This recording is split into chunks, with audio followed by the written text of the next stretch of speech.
IPL 2024 സീസണിൽ തങ്ങളുടെ 10ാമത്തെ മത്സരത്തിൽ പഞ്ചാബ് കിങ്സിനോട് 7 വിക്കറ്റിന്റെ തോൽവി ഏറ്റുവാങ്ങിയിരിക്കുകയാണ് ചെന്നൈ സൂപ്പർ കിങ്സ്. ചെന്നൈയിൽ നടന്ന കളിയിൽ ആദ്യം ബാറ്റ് ചെയ്ത ആതിഥേയർ 162-ന് 7 എന്ന സ്കോർ നേടിയപ്പോൾ പഞ്ചാബ് കിങ്സ് 13 പന്തുകൾ ബാക്കി നിൽക്കെ വിജയം നേടി. IPL അവസാന ഘട്ടത്തിലേക്ക് എത്തിക്കൊണ്ടിരിക്കുമ്പോൾ സ്വന്തം ഗ്രൗണ്ടിൽ ഇങ്ങനെയൊരു പരാജയം നേരിടേണ്ടി വന്നത് ചെന്നൈ സൂപ്പർ കിങ്സിന് കനത്ത തിരിച്ചടി തന്നെയാണ്. ഈ തോൽവി ചെന്നൈയുടെ പ്ലേ ഓഫ് പ്രതീക്ഷകളെ ബാധിക്കുമോ എന്നതും ആരാധകരുടെ ആശങ്കയാണ്. പഞ്ചാബ് കിങ്സിനെതിരായ തോൽവിക്ക് ശേഷം CSKയുടെ പ്ലേ ഓഫ് സാധ്യതകൾ എങ്ങനെയാണെന്ന് ഒന്ന് വിലയിരുത്താം. നിലവിൽ IPL പോയിന്റ് പട്ടികയിൽ 4ാം സ്ഥാനത്താണ് ഋതുരാജ് ഗെയ്ക്വാദ് നയിക്കുന്ന ചെന്നൈ സൂപ്പർ കിങ്സ്.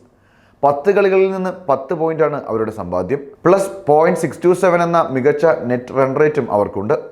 5 വിജയവും 5 തോൽവികളുമുള്ള CSKയ്ക്ക് ഇനി 4 കളികളാണ് ലീഗ് ഘട്ടത്തിൽ ബാക്കിയുള്ളത്.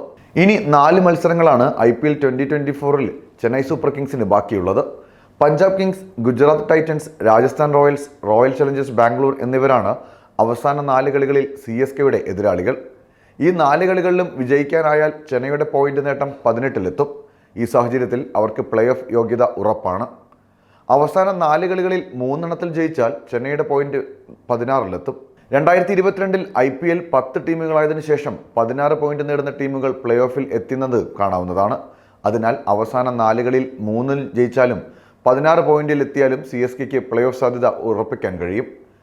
നിലവിൽ അവരുടെ പ്ലേ ഓഫ് പ്രതീക്ഷകൾ അവരുടെ മാത്രം കൈകളിലാണെന്നത് ചുരുക്കം.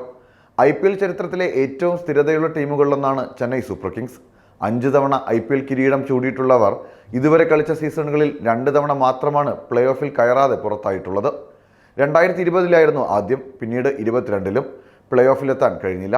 2022-ൽ പോയിന്റ് പട്ടികയിൽ 9ാം സ്ഥാനത്തായിരുന്നു ചെന്നൈ കളി അവസാനിപ്പിച്ചത്. എന്നാൽ ഈ സീസണിൽ വരുന്ന 4 കളികളിൽ 3 ജയിച്ചാൽ തന്നെ ചെന്നൈക്ക് പ്ലേ ഓഫിലെത്താം.